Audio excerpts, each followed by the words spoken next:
NOC एवं building completion प्रमाण पत्र नहीं होने के कारण 60 नर्सिंग होम संचालकों को नोटिस जारी किए गए हैं। स्वास्थ्य विभाग के अधिकारियों का कहना है कि यदि प्रमाण पत्र पेश नहीं किए गए तो नर्सिंग होम्स का रजिस्ट्रेशन कैंसिल कर दिया जाएगा। जबलपुर जिले में करीब 136 नर्सिंग होम संचालित हो रहे हैं, लेकिन 60 नर्सिंग होम मान्यता संबंधी शर्तों को पूरा नहीं कर रहे हैं। अधिकारियों के मुताबिक 60 ऐसे नर्सिंग होम्स के संचालकों को नोटिस जारी किए गए हैं जिनके पास फायर एनओसी एवं बिल्डिंग कंप्लीशन प्रमाण पत्र नहीं है। नर्सिंग होम संचालकों को चेतावनी दी गई है कि यदि नागरिकों की सुरक्षा संबंधी शर्तों को पूरा नहीं किया गया तो नर्सिंग होम का रजिस्ट्रेशन कैंसिल कर दिया जाएगा। अभी हमारे पास विधिवत 136 नर्सिंग होम हैं, जिसमें से कुछ लोगों के पास टेम्परेरी फायर एनओसी है, लेकिन प्रावधान बोलता है कि परमानेंट फायर एनओसी होना चाहिए। नए प्रावधान में बिल्डिंग कंप्लीशन होना चाहिए, लेकिन जो पुराने अस्पताल हैं जो 20-25 साल से संचालित हैं उनके पास शायद नगर निगम की बिल्डिंग कंप्लीशन नहीं लगाया गया है। ऐसी सभी अस्पतालों को उनकी डेफिशिएंसी के आधार पर 1 महीने का नोटिस दिया गया है कि वो अपने आवश्यक डॉक्यूमेंट सबमिट करें, नहीं तो फिर कार्रवाई की जाएगी। लगभग 60 से 65 अस्पताल हैं जिनको विभिन्न कारणों से नोटिस दिए। स्वास्थ्य विभाग के अधिकारियों का कहना है कि नर्सिंग होम एक्ट का कड़ाई से पालन कराया जाएगा। नियमों की अनदेखी करने वालों को बख्शा नहीं जाएगा। जिले में कोरोना संक्रमित एक मरीज की मृत्यु हुई है, जिसके बाद अब तक कोरोना से हुई कुल मौतों की संख्या बढ़कर 804 हो गई है। शुक्रवार को जिला प्रशासन द्वारा जारी की गई कोरोना सैंपलों के परीक्षण रिपोर्ट में कोरोना संक्रमित 31 नए मरीज मिलने की पुष्टि की गई है। जिले में एक्टिव मरीजों की संख्या 219 है। वहीं बीते 24 घंटे में कोरोना से मुक्त हुए 20 व्यक्तियों को डिस्चार्ज किया गया है। कोरोना के मरीजों की बढ़ती संख्या के साथ ही अब कोरोना संक्रमित मरीजों की मौत के मामले भी सामने आने लगे हैं। जिले में फिर कोरोना संक्रमित एक मरीज की मृत्यु हुई है, जिसके बाद सरकारी रिकॉर्ड में कोरोना से अब तक हुई मौतों का आंकड़ा 803 से बढ़कर 804 हो गया है। शुक्रवार को जिला प्रशासन द्वारा जारी की गई कोरोना सैंपलों की जांच रिपोर्ट में 31 नए कोरोना संक्रमित मरीजों के मिलने की पुष्टि की गई है। वहीं बीते 24 घंटे में कोरोना से स्वस्थ हुए 20 व्यक्तियों को डिस्चार्ज किया गया है। जिले में कोरोना के एक्टिव मरीजों की संख्या पर अगर नजर डाली जाए तो कोरोना के एक्टिव मरीजों की संख्या 219 बताई गई है। बरगी की तिनसा ग्राम में नहर से मछली मारते समय करंट लगने से मृत हुए 22 वर्षीय युवक की मौत के मामले में जांच के बाद बरगी पुलिस ने मृतक के 4 दोस्तों के विरुद्ध गैर इरादतन हत्या का मामला दर्ज किया है। पुलिस ने चारों आरोपियों को गिरफ्तार करते हुए माननीय न्यायालय के समक्ष पेश कर दिया है। बरगी पुलिस के मुताबिक 24 जुलाई को तिनसा नहर के पास 22 वर्षीय युवक प्रमोद कुलस्ते की मृत्यु हो गई थी। सूचना मिलने पर पुलिस जब मौके पर पहुंची तो मृतक प्रमोद के शव के पास बिजली के तार और बांस की लकड़ी बरामद हुई थी। पूछताछ करने पर मृतक प्रमोद के परिजनों ने बताया था कि प्रमोद अपने दोस्तों के साथ तिनसा नहर में करंट से मछली मारने के लिए आया था और उसके बाद घर नहीं लौटा था।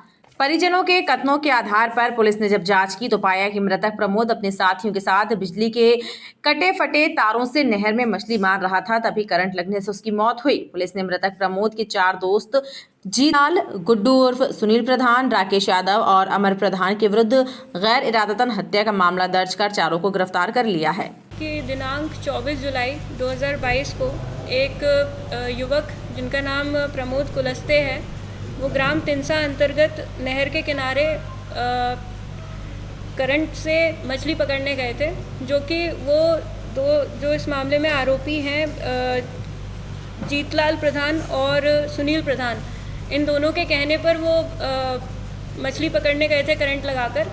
तो मृतक जो है उनके परिजनों द्वारा मना भी किया गया और मृतक के स्वयं के द्वारा भी उन लोगों को मना किया गया कि ये थोड़ा सा रिस्की काम है और आपके जो तार हैं वो कटे फटे हैं जगह जगह से, तो इसमें करंट लग सकता है। लेकिन उनके द्वारा जो है मृतक को ले जाया गया और उसमें मछली पकड़ते हुए उनको जो है करंट लग गया और उनकी मृत्यु हो गई। इसमें मृतक के परिजनों के कथन लेख किए गए और अभी तक की विवेचना के अनुसार उन पर 304-34 IPC का मुकदमा कायम किया गया है और इसमें जो चारों आरोपी हैं जीतलाल प्रधान, सुनील प्रधान, राकेश और अमर, तीनों की गिरफ्तारी की जा चुकी है। बरगी थाना क्षेत्र में 2 साल पहले हुए अंधे कत्ल के एक मामले का पुलिस अब खुलासा कर सकी है। खास बात यह है कि पुलिस ने फिंगरप्रिंट्स की नई और आधुनिक तकनीक नेफिस सिस्टम के जरिए मृतक की शिनाख्त की और फिर मृतक की पहचान हो जाने के बाद अंधी हत्या की गुत्थी सुलझाते हुए मृतक के जीजा को हत्या के जुर्म में गिरफ्तार कर लिया। पुलिस आरोपी को नागपुर से गिरफ्तार करके जबलपुर लाई है। बरगी थाना क्षेत्र के ग्राम मंगेली मंडला बाईपास के समीप 2 वर्ष पहले एक अज्ञात युवक की हत्या कर शव को नहर के किनारे फेंक दिया गया था। घटना के लगभग 2 साल बीत जाने के बाद बरगी पुलिस ने अब न सिर्फ मृतक की शिनाख्त की बल्कि हत्या के इस मामले में मृतक के सगे जीजा को गिरफ्तार भी कर लिया है। एसपी जबलपुर सिद्धार्थ बहुगुणा ने पत्रकार वार्ता में जानकारी देते हुए बताया कि 9 अक्टूबर 2020 को बरगी पुलिस को एक युवक का शव बरामद हुआ था। इस मामले में पुलिस ने हत्या का मामला दर्ज किया था। वारदात के 2 वर्षों के बाद पुलिस ने फिंगरप्रिंट्स नेफिस सिस्टम के जरिए मृतक की शिनाख्त डिंडोरी जिले के ग्राम धनवासी निवासी देवेंद्र कुमार मंदे के रूप में की। मृतक की शिनाख्त के पश्चात पुलिस जांच में जुटी और देवेंद्र की हत्या के जुर्म में उसके जीजा बाल सिंह मरावी को नागपुर से गिरफ्तार किया गया। आरोपी बाल सिंह मरावी से पुलिस ने जब पूछताछ की तो उसने अपना जुर्म कबूल किया और बताया कि उसने देवेंद्र की बहन से प्रेम विवाह किया था। उसे डर था कि देवेंद्र कभी न कभी उसे मार देगा, इसलिए उसने योजनाबद्ध तरीके से देवेंद्र को जबलपुर बुलाया और फिर शराब पिलाने के बाद उसकी हत्या कर दी। अब पुलिस जब मृतक देवेंद्र का पता पूछते पूछते उसके घर पहुंची तो वह डर के मारे पत्नी को लेकर नागपुर चला गया था। इस तरीके से नेफिस की मदद से ये इनकी शिनाख्त हुई मृतक की। उसके बाद फिर विवेचना फिर से हम लोगों ने करी। इसमें टेक्निकल मोबाइल सर्वेलेंस, मुखबिरी, घटनास्थल का पुनः निरीक्षण, रिकंस्ट्रक्शन और पूरी मेहनत से जो है जो आरोपी जो है उसकी गिरफ्तारी हो गई। आरोपी मृतक का सगा जीजा ही है। कुल मिलाकर के जिसका नाम बाल सिंह मरावी और राजा ठाकुर है। इसमें कहानी ये निकल के आई है कि जो बाल सिंह मरावी और राजा ठाकुर जो आरोपी है उसकी जो पत्नी सरस्वती वो मृतक की सिस्टर है और ये बाल सिंह मरावी की तीसरी शादी है। और चूँकि जैसा कि मैंने बताया कि मृतक के 6 अपराध हैं पहले से, तो जो आरोपी है बाल सिंह मरावी उसको हमेशा ही लगता था कि कभी ना कभी मेरे को मार ना दे, क्योंकि बड़े उग्र स्वभाव के थे जो मृतक। तो इन्होंने बड़ी प्लांट तरीके से मृतक को 8 अक्टूबर 2020 को जबलपुर बुलाया, दमोह नाके पे थोड़ी शराब पिलाई, फिर तिलवारा में शराब पिलाई और खुद कम पी और धीरे धीरे उनको मंगेली गांव के पास ले गए थाना बरगी में। और वहाँ पे जब वो पूरे नशे में चूर होकर के गिर पड़े तब पत्थर पटक कर उनकी हत्या कर दी। तो आरोपी ने अपना जुल्म जो स्वीकार कर लिया है और उनकी गिरफ्तारी हो गई है। पुलिस ने आरोपी जीजा बाल सिंह को न्यायालय में पेश कर पूछताछ के लिए रिमांड पर लिया है। ओमती थाना पुलिस ने भरतीपुर क्षेत्र के एक शातिर बदमाश को चाकू सहित गिरफ्तार किया है। पुलिस के मुताबिक पकड़ा गया बदमाश जिला बदर के आदेश का उल्लंघन करते हुए किसी वारदात को अंजाम देने की नीयत से इलाके में घूम रहा था। पुलिस ने आरोपी के विरुद्ध आर्म्स एक्ट का मामला दर्ज किया है और विधिवत गिरफ्तारी करते हुए उसे न्यायालय के समक्ष पेश किया है। ओमती थाना पुलिस ने भरतीपुर के शातिर बदमाश अप्पी उर्फ अजीत सोनकर को चाकू से गिरफ्तार किया गया। आरोपी अप्पी उर्फ अजीत को चंदन वन के पास से गिरफ्तार किया गया है और जब उसकी तलाशी ली गई तो उसकी जेब से चाकू बरामद हुआ। पुलिस के मुताबिक अजीत जिला बदर के आदेश का उल्लंघन कर किसी वारदात को अंजाम देने की नीयत से चाकू लेकर घूम रहा था। उसके विरुद्ध आर्म्स एक्ट का मामला भी दर्ज किया गया है और 2 वारदातों में भी उसकी गिरफ्तारी की गई है। उसके विरुद्ध मध्य प्रदेश राज्य सुरक्षा अधिनियम के तहत कार्यवाही कर उसे न्यायालय के समक्ष पेश किया गया। थाना ओमती क्षेत्रांतर्गत भरतीपुर का एक गुंडा बदमाश अप्पी सोनकर, जिसे जिला दंडाधिकारी महोदय के आदेश से जिला बदर किया गया था, और थाने पर सूचना प्राप्त हुई थी कि वह भरतीपुर में देखा गया है। इस आधार पर उसकी तलाश की गई। तलाश करने पर वो पकड़ा गया और आज उसे थाना ओमती के द्वारा गिरफ्तार कर और जेल दाखिल कराया गया है और उसके विरुद्ध वैधानिक कार्रवाई आगे की जा रही है।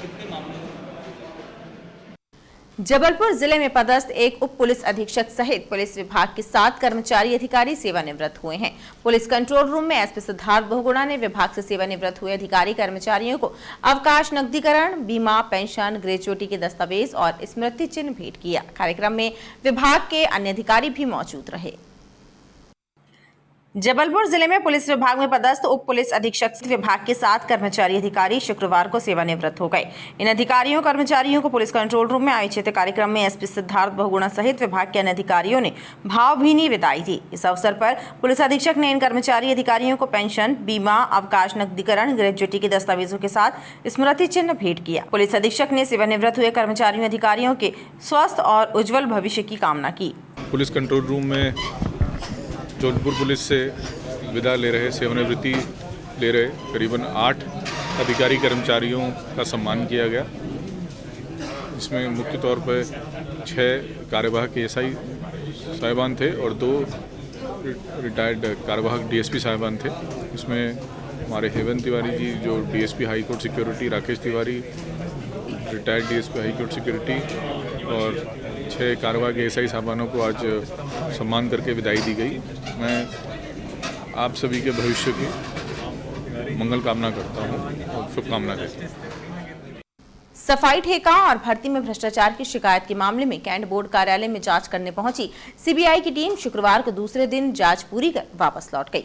सूत्रों के मुताबिक सीबीआई के अधिकारियों ने कार्यालय में दैनिक वेतनभोगी कर्मचारियों से पूछताछ की और इनकी नियुक्ति से संबंधित दस्तावेजों को जब्त करने की कार्यवाही की। बताया जाता है कि सीबीआई की टीम अहम दस्तावेजों को जब्त कर अपने साथ ले गई है। इन दस्तावेजों की जाँच के बाद बड़े भ्रष्टाचार के उजागर होने के कयास लगाए जा रहे हैं। सफाई ठेका और भर्ती में भ्रष्टाचार की शिकायत के मामले की जांच करने कैंट बोर्ड कार्यालय पहुंची सीबीआई की टीम शुक्रवार को दूसरे दिन जांच पूरी कर वापस लौट गई। सीबीआई अधिकारियों ने शुक्रवार को दूसरे दिन अपनी जांच को आगे बढ़ाते हुए कैंट बोर्ड में कार्यरत दैनिक वेतनभोगी कर्मचारियों से पूछताछ की और उनकी नियुक्ति से संबंधित आवश्यक दस्तावेजों की पड़ताल की। कार्यालय के सूत्रों के मुताबिक सीबीआई अधिकारियों ने ठेका और नियुक्तियों से संबंधित महत्वपूर्ण दस्तावेज जब्त किए हैं। इनमें बोर्ड में पदस्थ सैनिटरी इंस्पेक्टर अभय सिंह परिहार की नियुक्ति से संबंधित दस्तावेज भी शामिल हैं। सीबीआई की टीम इन दस्तावेजों की जांच कर किसी निष्कर्ष पर पहुंचेगी, लेकिन ऐसी चर्चा है कि जांच पूरी होने पर कैंट बोर्ड कार्यालय में बड़ा भ्रष्टाचार उजागर हो सकता है। सीबीआई की टीम की दबिश से कार्यालय में तरह तरह की चर्चाएं भी व्याप्त हैं और खबरों का सिलसिला लगातार जारी रहेगा। आप देखते रहिए BTV न्यूज।